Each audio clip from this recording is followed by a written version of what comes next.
En esta mañana quisiera comentar un poco acerca de una oración breve, sencilla, que hiciera un siervo de Dios, que ustedes conocen a través de las Escrituras muy bien, y se trata de Moisés. Mi propuesta es que esa oración, ese ruego de Moisés sea nuestro ruego de Año Nuevo en este 2014. Y como la decía la semana pasada, extenderlo a toda la vida. Qué bueno que todos nuestros días que Dios nos da, hermanos, en este mundo, nosotros pudiéramos hacer esta oración con toda sinceridad, Señor. La encontramos en el Salmo 90, versículo 12.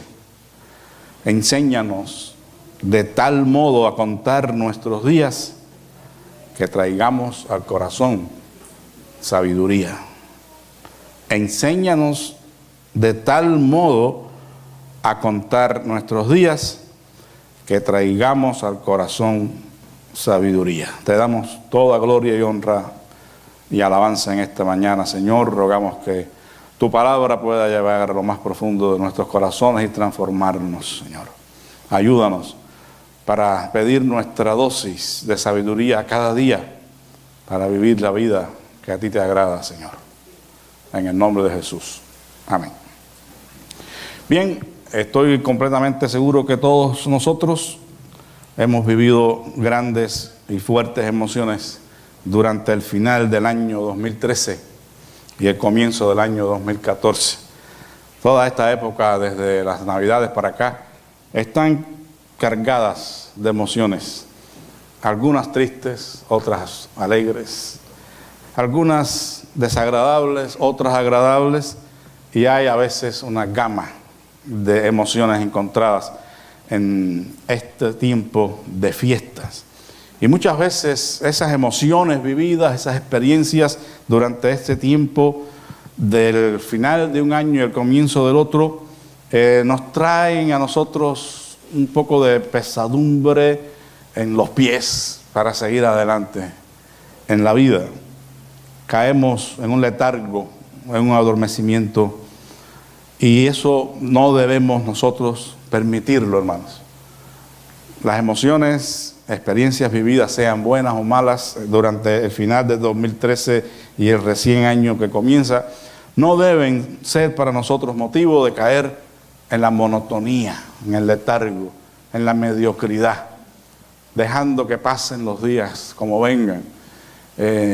Realmente hay una cosa que debemos hacer, y ese es el título de nuestro sermón: inventario y nuevo comienzo.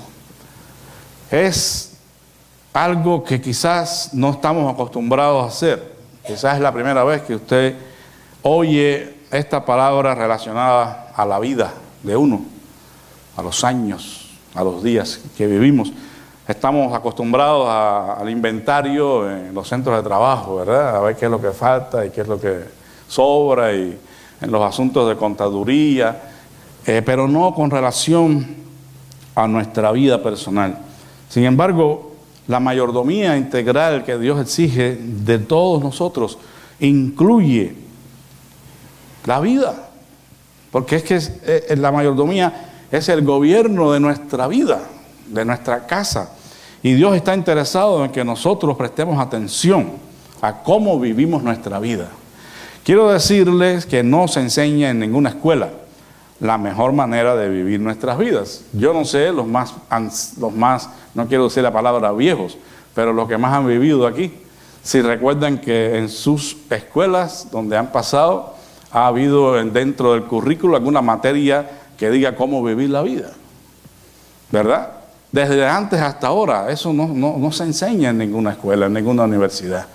Lo más que he escuchado de algunos ancianos allá en Cuba es que decían que había una asignatura que se llamaba cívica y social, y por lo menos enseñaban algunos modales allí a las muchachas a tejer, cómo poner una mesa y cosas así. Pero el carácter moral, la integridad, los valores, eso no se enseña en ninguna escuela. Realmente nosotros estamos en esa escuela, en esa materia, desde el mismo momento en que llegamos a este mundo. Cuando nacemos en un hogar particular, con sus culturas particulares, con sus costumbres, y todo eso va a afectar la manera en que nosotros vamos a ir aprendiendo los diferentes valores en la vida, y estamos involucrados allí desde el momento que abrimos los ojos a este mundo. Sin embargo, hay un día en que para esa persona todo cambia en cierta manera, hay un nuevo comienzo, y ese es el día cuando esa persona, ya sea niño, joven, adulto o anciano, se encuentra con Jesucristo como su Señor y Salvador personal. Ahora esta persona ha entrado en el conocimiento de Dios para su vida. Y como dice la Escritura, es un nuevo nacimiento. Es una manera diferente de comenzar a ver la vida que Dios, el autor de ella, nos ha dado. En cierta manera, el creyente ahora tiene el desafío de vivir no su propia vida, sino la vida que es para la gloria de Dios. La Escritura dice claramente, ¿verdad?, que el que está en Cristo nueva criatura es, y las cosas viejas pasaron, y aquí todas son hechas nuevas. Él está viviendo, está llamado ahora a vivir, en cierto sentido, la vida de Dios. Con Cristo, dijo el apóstol Pablo, estoy juntamente crucificado. Y ya no vivo yo, sino que ahora vive Cristo en mí. Y lo que ahora vivo en la carne, lo vivo en la fe del Hijo de Dios, a fin de agradar a aquel que me llamó por soldado. Nosotros estamos llamados, hermanos, a vivir para la gloria de Dios. Y debemos comenzarlo a hacer desde el mismo momento en que hemos entregado nuestro corazón a Jesucristo. Por esta razón es que el creyente no puede por sí solo vivir la vida que agrada a Dios. Él necesita a Dios con él.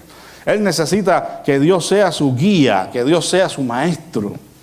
Nosotros debemos invitar a Dios, si cabe la palabra, ¿verdad?, porque Él es el Señor.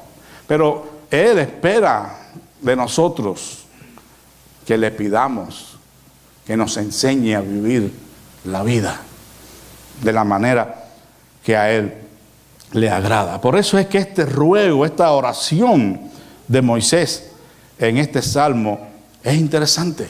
Dice en la versión popular, enséñanos a contar bien nuestros días para que nuestra mente alcance sabiduría. O sea, vivir sabiamente es no solamente un deseo de Dios para nosotros, que vivamos sabiamente, es una orden, es un requerimiento, es un mandamiento. Dios nos dice que debemos vivir sabiamente, redimiendo el tiempo, sabiendo que los días son malos.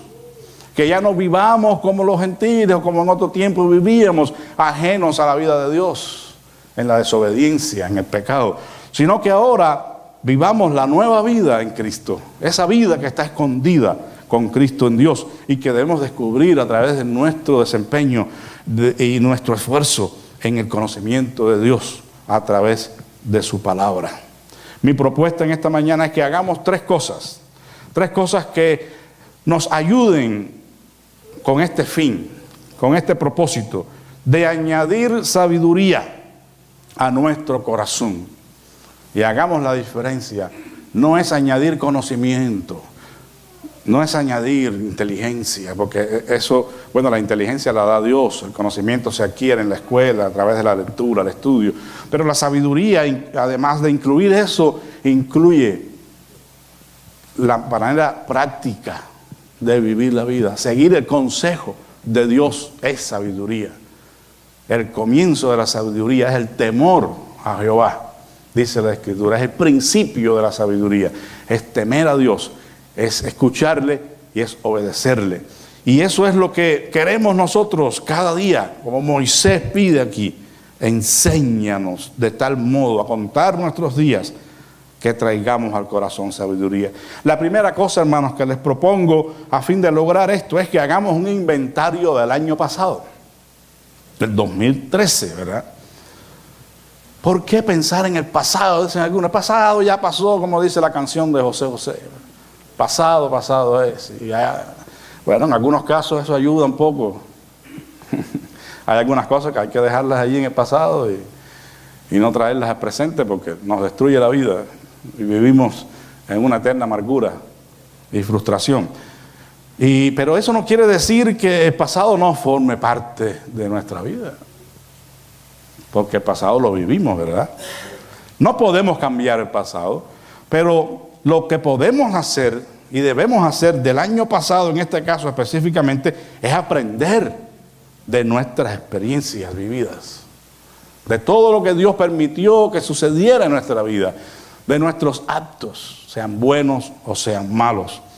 Debemos hacer, en otras palabras, hermanos, una sabia reflexión acerca de nuestros hechos del año pasado, de nuestras ganancias, pero también de nuestras pérdidas, de nuestros triunfos, pero también de nuestros fracasos. Debemos pensar, detenernos a pensar en el año pasado, a ver dónde fracasamos, dónde triunfamos, qué hicimos, malo o bueno, qué dejamos de hacer, bueno o malo. Eso es saludable para traer sabiduría a nuestro corazón. Luego que hagamos eso, debemos agradecer a Dios por todo lo acontecido. Dar gracias en todo y por todo. Es una buena terapia para que nosotros podamos aprender las lecciones que el Señor nos ha querido dar a través de esas experiencias vividas, ya sean con la familia, con los amigos, compañeros de trabajo, vecinos o patrones, o con usted mismo en su cuarto secreto. Pero seguramente que traer a la memoria esos hechos y reflexionar sobre ellos es saludable para traer sabiduría al corazón. Recordemos que la palabra de Dios nos dice a través del profeta Isaías: restituid al agraviado. Si en el año pasado hemos agraviado a alguien a través de nuestras palabras, nuestros hechos, aún con nuestro pensamiento, y esa persona todavía está entre nosotros, hay que pedir perdón. Hay que restituir al agraviado. Hay que decir: fallé, perdóname. No es que lo perdonó en mi corazón. No. Si tú has agraviado a alguien, si tú has hecho algún mal de alguna manera, y esa persona todavía está al alcance de tu mano, tú tienes la obligación de pedir perdón, de humillarte, porque eso Dios lo va a bendecir. Y es parte de hacer este inventario. ¿A quién le fallé? ¿Contra quién pequé? Para que el Señor te perdone. Porque el Señor dice: si tú traes tu ofrenda al altar y te acuerdas que tu hermano tiene algo contra ti, ni siquiera es tú contra él, si él tiene algo contra ti, ve allí, reconcíliate y después trae la ofrenda. Porque Dios no va a recibir la ofrenda si no nos reconciliamos con nuestro hermano. Algunos tienen la dicha de celebrar el haber conocido a Cristo como su Salvador personal en el 2013. Había por lo menos la hermana Licha, no me acuerdo el nombre, pero no vino hoy. Si ella estuviera aquí, estuviera sintiendo con su cabeza, porque ella recibió al Señor hace poco en nuestra iglesia. Y eso es un recuerdo grato que va a tener durante toda la vida, porque no hay mayor dicha en la vida de un ser humano que conocer a Cristo como su Salvador personal y tener perdón de sus pecados, la esperanza de la vida eterna. Otros deberán reflexionar en las obras realizadas para el adelanto del reino de Dios y considerarán la forma de hacerlo mejor en este nuevo año. Desearán superarse, perfeccionarse para traer gozo al corazón del Padre Celestial, como decía nuestra hermana Linda ayer en la junta, ¿verdad? Que quiere todavía ver qué hay que pueda hacer mejor, porque el llamado de Dios, hermanos, es que seamos mejores, que perfeccionemos nuestra vida en los dones, los talentos, en el trabajo que hacemos para el Señor, en toda la vida. Superarnos para traer gozo al corazón de Dios, porque el Señor no le agrada la mediocridad. A Dios no le agrada que nosotros estemos rindiendo a medio, cuando podemos dar mucho más. Estamos dando un poco de tiempo, un poco de esfuerzo, un poco de esto, un poco del otro, pero Dios sabe que podemos dar más. Él espera que dejemos la mediocridad y vayamos a la excelencia. Lamentablemente otros lamentarán, valga la redundancia, no haber hecho más por su Señor y por su obra en el año pasado. Lamentarán sus pecados, su rebeldía, su indiferencia, su frialdad, su apatía. Y les pesará en su corazón. Pude haber hecho esto y no lo hice. Y usted dice, ¿de qué vale eso? Ya pasó. Sí vale, si hay arrepentimiento genuino, si hay restauración. Si nosotros decimos, pero eso fue el año pasado, ahora no va a suceder igual. Ahora voy a rectificar. Cuando hay lamento y arrepentimiento, Dios restaura. Y entonces es saludable pensar aún en lo malo que hicimos. Otros que aún no se deciden a rendirse al Salvador pensarán que todavía tienen un año entero por delante. No, todavía tengo el 2014. Pasó el 2013, escuché cuántos sermones, si es que los cuenta. Se me llamó al arrepentimiento no sé cuántas veces, pero no lo hice. Pero todavía está el 2014. Quiero decirle, hermanos, con tristeza, pero con toda certidumbre, que no somos capaces de vivir un solo minuto por nuestra propia vida, por nuestro propio esfuerzo. La vida que tenemos Dios nos la da. Así que el Señor dice, si escuchares hoy su voz, no endurezcáis vuestros corazones. No siga posponiendo su entrega, su rendimiento al Señor, porque mañana no lo tenemos comprado. Mañana podemos estar sin vida, perdidos, sin esperanza. Por eso, hermanos, es que tenemos que rendirnos hoy. No lo dejemos para mañana. En fin, como decía, no podemos cambiar los hechos, no tenemos una máquina del tiempo. ¿Cuántas veces yo he deseado tener una máquina del tiempo? Fantaseando un poco y pensando en esas películas. Y a veces he suspirado y he dicho, ¿quién tuviera una máquina del tiempo? Para ir atrás y hacer las cosas diferentes y rectificar. Quizás, si eso fuera posible, todavía tuviera mi familia, pero no podemos ir para atrás en el tiempo.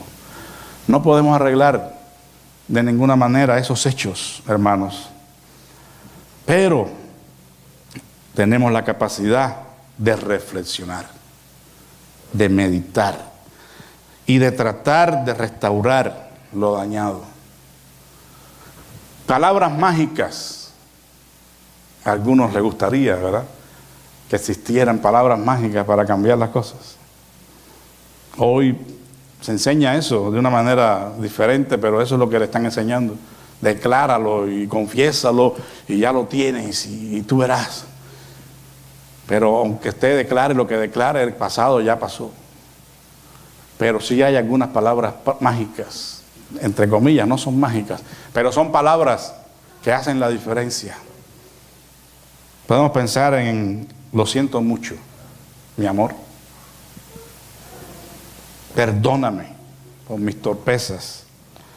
Perdona mi irresponsabilidad, mi frialdad, mi indiferencia. Perdóname el tiempo que malgasté con mis amigos y no los dediqué a ti y a mis hijos. Me equivoqué, pero quiero que sepas que te amo, que eres el hombre o la mujer de mi vida. Ese tipo de frases, hermanos, son las que tienen el poder de cambiar, de hacer la diferencia. Pero a veces no salen de nuestros labios, aunque quisiéramos decirla, y hay algo que como que parece que nos está apretando una tenaza en los labios. Ese es el mismo diablo. Tenemos que tener el valor de declarar, de decir lo que sentimos. Esas sí son declaraciones poderosas. Perdóname, mi amor. Perdóname. No he sido el esposo ideal en este año. No he sido la esposa ideal. No te he dado el tiempo que te mereces. No te he tratado como te mereces. A los hijos incluso, hermanos, que ya tienen conocimiento, ya saben el bien y el mal. cuando le gritamos o los maltratamos, hay que pedirles perdón. Y eso Él te lo va a agradecer cuando crezca. Tenemos que hacerlo. Eso es hacer un inventario saludable, porque esas cosas hacen la diferencia si salen de lo más profundo de nuestro corazón y llevan la intención de rectificar lo mal hecho. Usted y yo sabemos mejor que nadie qué hay del año pasado que debemos arreglar, pedir perdón y comenzar de nuevo. Además de un inventario del año pasado, para traer sabiduría a nuestro corazón, a nuestra vida, tenemos que hacer planes para el futuro. No podemos pensar solamente en el pasado y quedarnos aquí y ahora sin nada. Tenemos que hacer planes. Y los primeros planes que debemos hacer son de superación personal. No te estoy mandando a comprar esos libros, si se puede, yo no sé cuánta basura venden por ahí de superación personal, y todo es una manipulación de las emociones de la gente para sacarle dinero. No, yo no te estoy diciendo que yo soy el campeón de Dios y yo todo lo puedo. Basura. No. La superación personal no es leer un libro de esos. Y no es de un día para otro. Por eso debe ser un propósito del año nuevo y de toda la vida.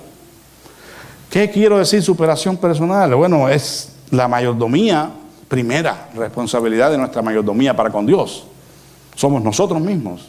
Porque si nosotros no estamos en la mejor condición, saludablemente, hablando física, espiritual y emocionalmente, no podemos dar nada de eso a los demás, ni a nuestra propia familia. Por eso debemos comenzar con nosotros mismos. Por eso el Señor dice, amarás al Señor tu Dios con toda tu alma, con todas tus fuerzas, y a tu prójimo como a quién, como a ti mismo. O sea, la primera condición es que nos amemos a nosotros mismos, que nos cuidemos a nosotros mismos, hermanos. No hay que ir a una universidad, no hay que recibir una educación académica acreditada para ser mejor persona. De hecho, no se enseña, como decía al principio, esas cosas ahí. Usted puede llenar la cabeza de conocimientos y sigue siendo un patán, porque no pone por obra las cosas que aprende y no se interesa por las condiciones espirituales, que son las que valen. Es fundamental que cuidemos de nosotros mismos. Y hay una cosa que podemos hacer y debemos hacer, y es autodidactas en esta materia. No, yo no he tenido la oportunidad de estudiar, yo no tuve dinero. No, ¿quién dijo que estamos hablando de eso? Estamos hablando de la calidad humana, hermanos. De calidad humana, de espiritualidad, de principios. Y eso usted lo puede adquirir por sí mismo, a través de la entrega a Dios, del estudio de su palabra, de poner valores en su vida y prioridades en sus vidas, de gastar más tiempo y esfuerzo en las cosas más importantes de la vida. En este caso, primero yo, no por egoísmo, sino porque, como decía, si yo no estoy en buena condición, ¿qué voy a ofrecer a los demás? Cerca del corazón de Dios adquirimos esa superación de la que estamos hablando. Espiritualidad, el carácter de Dios en nuestra vida. ¿Quiere algo más hermoso que nosotros vivamos en el fruto del Espíritu Santo? Llenos de amor, gozo, paz, paciencia, bondad, benignidad, mansedumbre, fe, templanza. ¿Habrá cosas más lindas que esas? ¿Más valiosas que esas? Y esas están a la orden porque Dios nos las da abundantemente por medio de su Espíritu Santo. Dice que Él nos da su Espíritu por medida. Entonces, hermanos, podemos ser similares a Dios, parecernos a Dios en ese carácter moral de justicia, de santidad, de misericordia, de verdad. Planes de superación personal, planes familiares. Después de Dios y de nosotros mismos, considera que la familia es prioridad. Si hay una escala de valores, está Dios, uno mismo y la familia. no el trabajo, no el negocio. No podemos sacrificar a la familia por ganar más dinero y poder tener el plasma y tener el carro del año cuando no hay afecto. Recuerden el sermón del año de la semana pasada. Si damos de lo material, pero no damos afecto, si no damos cariño, amor, protección, cuidado, preocupación a nuestros seres queridos, no estamos dando nada, hermanos. No estamos dando nada, en realidad, porque queremos darnos a nosotros mismos. El tesoro más grande que tú tienes para dar a tu familia eres tú. Soy yo. Ellos te quieren a ti, más que lo que tú puedas darles. Quieren al menos unos minutos de tu tiempo, sobre todo los pequeñitos, esos que llegan, o ya no tan pequeñitos de la escuela y nadie presta atención cómo le fue en la escuela, si tiene tareas y qué pasó con la matemática, un intercambio con los pequeños. Si estamos viendo la televisión, mucho menos. Eche para allá, muchachos, estoy ocupado. Hermanos, haga planes con la familia, valórelo más que todo en este mundo, porque eso es el tesoro que Dios te ha dado. Y te va a pedir cuenta por ello, porque es la familia de Dios, son los hijos de Él que nos ha prestado a nosotros. Ay, pastor, pero es que ya yo soy un viejo, mis hijos tienen 50 años. Sigue teniendo la misma necesidad de afecto y de amor. Ya no es otra cosa, ¿verdad? Ya no vive con usted, tiene su familia, pero qué bueno es una llamada por teléfono, decirle, mi hijito, ¿cómo estás? Te amo. ¿Cómo va todo? Necesidad de afecto y estimación tenemos todos, no importa la edad que tengamos. Planifica tus vacaciones familiares. A veces tanto trabajo que no, yo ni vacaciones tengo, y lo dice con orgullo. Yo ni vacaciones tengo, y el Señor diciendo, pero ¿qué tiene este hombre en la cabeza? No, la vida no es trabajo nada más, hermanos. La familia necesita de vacaciones conjuntas. No hay que gastar mucho, no hay que irse tan lejos. A veces basta con irse debajo de un árbol, pero haga un plan con su familia, las vacaciones, planifíquelas. Que no tenga ella que decirle, mi amor, ¿y cuándo vamos a tomar un descanso? Porque es que el descanso es mandatorio de Dios también, hermanos.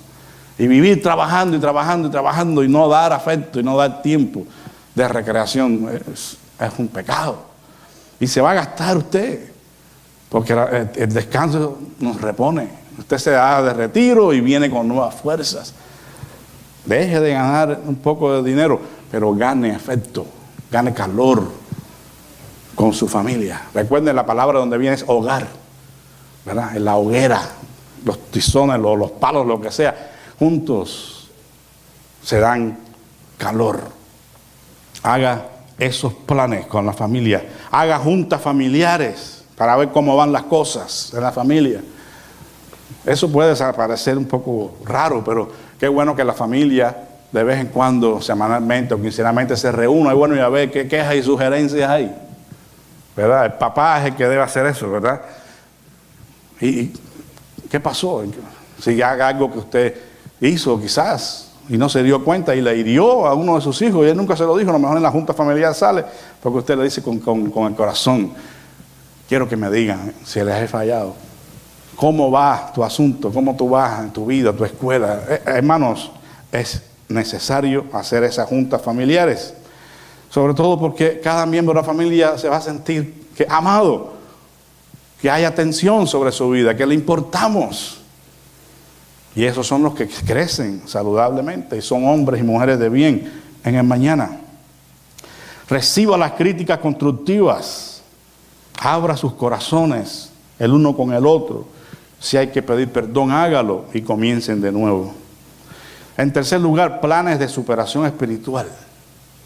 Considere que Dios es el dador de la vida, es el creador de todas las cosas. Si alguien sabe el secreto de vivir la vida feliz, es Dios, porque Él nos creó. Porque Él lee tantos libros de superación y de la felicidad y todo eso, si es Dios el autor de la vida. Si Él nos ha creado y nos ha diseñado para ser felices. si seguimos sus mandamientos. Los que testifican en la Escritura, dicen tu palabra, en tu ley hay plenitud de gozo, en tu presencia hay plenitud de gozo. Si tu ley no hubiese sido mi delicia, ya mi aflicción hubiera perecido. Cuánto amo, oh Jehová, tu ley. Escuche esos salmos, porque el amor a Dios y a su palabra es lo que trae la felicidad. Nunca, hermanos, vamos a dejar de aprender en esta materia. Superarnos espiritualmente nos lleva toda la vida. Y esa es la razón por la que un hombre del calibre de Moisés está diciendo: enséñame a contar mis días de tal manera que traiga al corazón sabiduría. Qué interesante, ¿no? Un caudillo espiritual, un hombre que vio a una zarza ardiendo, que recibió los 10 mandamientos y que estuvo cerca de Dios, le dice: enséñanos a contar nuestros días. Porque la fragilidad del hombre, como el contexto del Salmo, ¿verdad? Somos hoy y mañana no somos. Es como la hierba, dice, del campo, que está floreciente hoy y mañana está seca. Entonces no dejemos pasar los poquitos días que tenemos de vida perdiendo la vida, hermanos, sino superándonos en el conocimiento de Dios. Todo lo que necesitamos para la vida que agrada a Dios es la sabiduría. Es la sabiduría. Recuerden que Salomón pudo haber pedido poder y riqueza y todo, pero él pidió sabiduría a Dios. Y con eso Dios le dio todo lo demás. Él dijo: por cuanto has pedido sabiduría, yo te voy a dar también el poder y las riquezas y todo lo que le dio. Si buscáramos la sabiduría, encontraríamos todo lo demás. Y como dicen los proverbios, la sabiduría está gritando en las calles, hermanos. Dios nos está llamando a través de muchas fuentes, de muchas maneras, para que abramos nuestros oídos a su sabiduría, que a veces llega no a través de la palabra, no a través de una experiencia espiritual profunda, sino a través de un niño o de cualquier elemento. Cuando estamos con el deseo de obtener la sabiduría, Dios nos la enseña de diferentes maneras. Por supuesto, su palabra es prioridad. El rey David escribió: joven fui y he envejecido, y no he visto justo desamparado ni su simiente que mendigue pan. Y mencionamos ese texto, pero no pensamos en que la palabra justo. Justo. ¿Y quién es el justo? El que vive en sabiduría de Dios. El que ama la justicia y la integridad. El que se preocupa por agradar a Dios. A ese no le va a faltar lo elemental. El pan es lo más elemental. Le comentaba el otro día en la clase: cualquier cultura, por más excéntrica o extraña que sea, comen pan. De diferentes maneras, pero el pan está presente en todos lados. Y ese es el alimento básico. Bueno, Dios ha prometido darnos lo básico, lo que necesitamos para vivir, pero tenemos que ser sabios. ¿Quién es el justo entonces? ¿Quién es el sabio? El que teme a Dios y guarda sus mandamientos. Como ya le dije, el principio de la sabiduría es el temor a Jehová. Los insensatos desprecian la sabiduría y la enseñanza. Ese conocimiento práctico para vivir cada día agradando a Dios es necesario. Y una persona, dicho sea de paso, que tenga eso, es sabio aunque sea un analfabeto. Sin embargo, puede ser un ilustre y ser un necio, por cuanto no tiene a Dios en su corazón y no guarda sus mandamientos, no le teme. Por eso es que es tan esencial para nosotros, hermanos, que aprendamos esto, porque el secreto no está en tener mucho conocimiento y después no hacer nada. Es mucho conocimiento y ser doctor en tantas cosas y que nos llamen doctor y fulano. Hay quien está en esa bobería y quieren que le llamen doctor y si no le llama doctor se ofendió. Y cuando hacen el currículo, y lo primero que ponen es un doctor de este tamaño. Lo que nosotros necesitamos es que Dios diga desde los cielos: ese es mi Hijo amado, en quien tengo complacencia. Me agrado de Él, porque vive en sabiduría, vive en el temor mío. Eso es lo importante. Para la superación espiritual, hermanos, y todo lo demás, debemos tener en cuenta la oración personal. Orar nosotros a solas con Dios.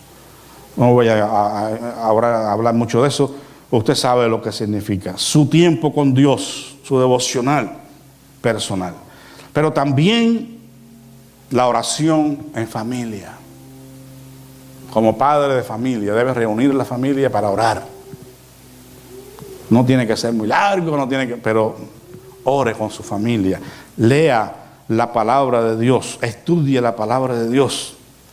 La asistencia a los servicios de la iglesia. La iglesia ofrece servicios que van a facilitar su superación espiritual. Son medios de gracia. ¿Cuántos vienen a los cultos entre semanas? Pudiendo venir, porque si no puede, ok. Pero esos cultos de estudio bíblico, de oración, por muy raquítico que lo tengamos, ayudan, hermanos, para estar cerca de Dios, para superarnos espiritualmente. Y la iglesia lo ofrece para que ustedes se sirvan de ellos. La ayuda necesaria para el ministerio a través de la contribución financiera con la iglesia local, eso también es superación espiritual, porque Dios nos manda que nosotros cooperemos con nuestros dineros, con nuestros bienes para el bien de la iglesia. A veces las iglesias no pueden desarrollar ministerios porque no hay dinero, porque los miembros no diezman, no ofrendan sistemáticamente.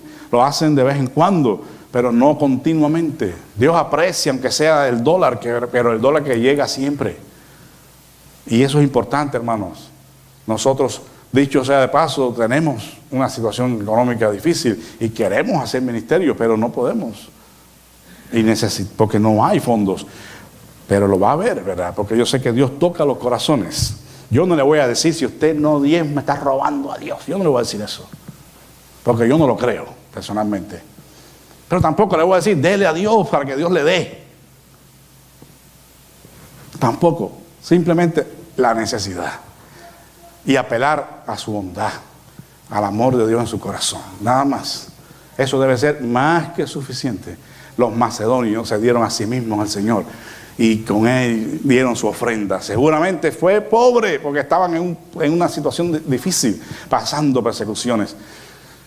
Pablo ni los consideró en la lista para recoger la ofrenda para los santos en Jerusalén, y ellos como que se sintieron. Y dice Pablo, y nos sorprendieron porque se dieron como no lo esperábamos, se dieron a sí mismos al Señor y luego a nosotros por la voluntad de Dios. Imitemos, hermanos, parezcámonos al más grande dador de todos, aquel que nos dio a su Hijo para nuestra salvación, porque de tal manera amó Dios al mundo que ha dado a su Hijo unigénito para que todo aquel que en él cree no se pierda, mas tenga vida eterna. Y finalmente, hermanos, para que nosotros traigamos sabiduría a nuestro corazón, tenemos que hacer algo más que un inventario del año pasado, algo más que planes y nobles propósitos para el futuro. Lo más importante es que tomemos decisiones definitivas.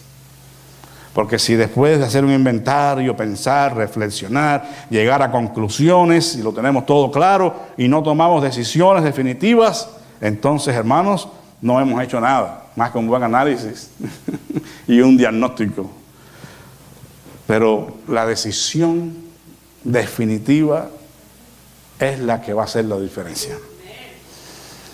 Decisiones irrevocables, que nada ni nadie nos impida seguir adelante. Pablo dijo, yo no pretendo haberlo alcanzado todo, ni soy perfecto, pero una cosa hago, estimando ciertamente las cosas atrás, me extiendo a lo que está adelante, al premio de soberano llamamiento de Dios en Cristo Jesús. Yo prosigo al blanco. Él dijo, yo voy adelante, aunque no vea inmediatamente los frutos. Tenemos que seguir adelante. ¿Qué pasa si no tenemos esas decisiones irrevocables, innegociables? Pues corremos un gran riesgo. Y yo no le meto miedo, yo solamente le comparto la Escritura. Pero recuerden que hubo un personaje que llegó a esa hora del inventario o de la decisión, Pilato. Él no pudo tomar una decisión con relación a Cristo. Otros la tomaron, pero hoy Pilato nos advierte desde el infierno donde debe estar, de que tenemos que saber qué hacer con Jesús, llamado el Cristo. Venía la multitud allí, crucifícale, y él tenía los sueños de su esposa, que sea hombre justo, y Pilato estaba así que no sabía para dónde ir, y dijo, bueno, yo me lavo las manos, ¿qué pues haré de Jesús llamado el Cristo? No supo qué hacer, y le costó su salvación. El joven rico también le llegó esa hora. ¿Y qué pasó? Amó más las riquezas que al mismo Cristo. Cuando el Señor le dijo, vende todo lo que tienes, ven y sígueme, bajó la cabeza, se puso triste y se fue, dice la Escritura, porque tenía muchas posesiones. Tuvo la oportunidad de alcanzar la vida eterna y no la alcanzó porque amó más al mundo y a sus riquezas que a Dios. ¿En cuál lugar está Dios en nuestra vida? ¿Eso es lo que más amamos? Hubo un personaje que llegó a esta misma hora, pero que hizo todo lo contrario. Y que a ese es el que debemos imitar. Muy gastado el ejemplo, pero muy eficaz y muy oportuno para esta mañana. Josué llegó a tal hora también. Y él le dijo, ustedes escojan a quién van a servir. Si a Jehová que los sacó de Egipto, a los dioses de estas naciones. Pero yo y mi casa serviremos a Jehová. Y le fue bien, ¿verdad? Y le fue bien. Toda su familia, y la involucró en esa decisión. No importa, hermanos, cómo viva la gente. No importa lo que otros hagan. La mayoría no va a hacer esto. La mayoría no va a servir a Dios, no va a ser fiel, no va a estar asistiendo a la iglesia y procurando ser mejor padre de familia. No lo va a hacer. Pero la minoría, la manada pequeña, a la cual el Padre le ha placido dar el reino, sí va a decidir por el Señor. Pablo, al final de su vida, en fidelidad a Dios, hizo un voto de renovación, Filipenses 3, de 13 al 14, y dijo, yo prosigo al blanco. No importa lo que queda atrás, yo me extiendo a lo que está hacia adelante. Y nos llama a que corramos con paciencia esa carrera a fin de obtener la corona que Dios ha preparado para todos los que le aman y esperan su venida. Es decir, en nuestras manos están las decisiones, pero decisiones que tomamos y que no vamos a transigir en ellas. Si alguna palabra, yo cito de vez en cuando me acuerdo de Fidel Castro, que es un nombre que trae peste, pero también dice que las piedras hablan. Dijo, los principios son innegociables. Y ahí está, hermano.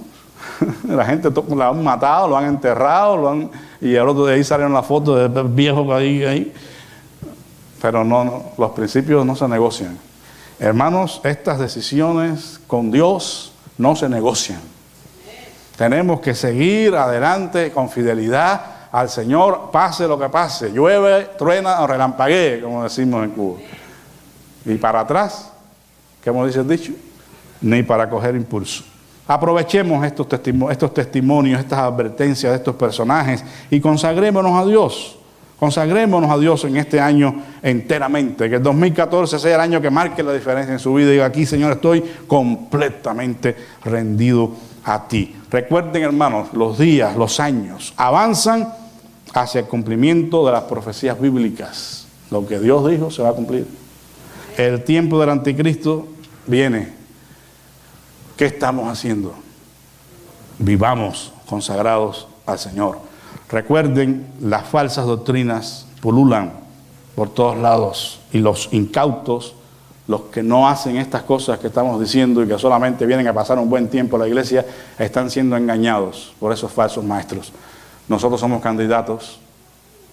De pronto, esas doctrinas, hermanos, son atractivas. Si no hubiera gente que las siguiera. Son atractivas y son seductoras. Por eso es que tenemos que estar firmes en la verdad. Compra la verdad y no la vendas, dice Proverbios 23:23, y tenemos que pararnos firmes ahí. El Señor Jesucristo en Lucas 21, 31 a 36 nos llama a prepararnos para este fin que viene. Usted puede revisar el pasaje, está tremendo, pero nosotros perseveremos en la verdad, firmes en el Señor. ¿Qué hará el sabio, el creyente sabio? ¿Qué hará el entendido?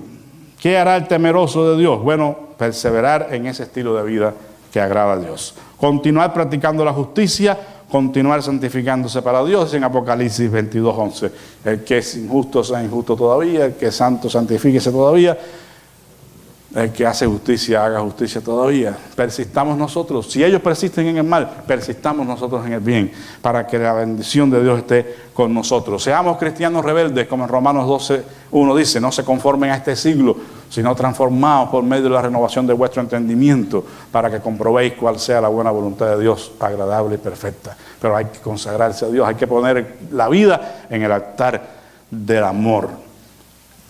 Queremos vivir felices, queremos tener una vida sabia, entonces hagamos esto. Pidamos a Dios todos los días, enséñame a contar mis días de tal manera que traiga a mi corazón sabiduría y yo pueda llegar al reino que tú has preparado para mí. Que el Señor les bendiga, que tengan un feliz año 2014, hermanos, y que ojalá podamos ver grandes diferencias en nuestras vidas y en la vida de nuestra iglesia en este año. Dios nos puede sorprender y Dios quiere bendecirnos y yo creo que vamos en buen camino. Así que les felicito con todo mi corazón y continuemos adelante. Hermanos, nos van a tener una alabanza y luego terminamos con la oración sacerdotal. No quiere decir esto que el altar está cerrado en ninguna manera. Si las familias desean pasar y hacemos una dedicación del año, me parecería fabuloso, ¿verdad? Presentar el año 2014 delante del Señor y hagamos el ruego de Moisés. ¿Quieren hacerlo? Les invito entonces que por familia pasemos y cantemos aquí juntos. ¿Qué les parece? Por familias, nos reunimos aquí como en la oración pastoral.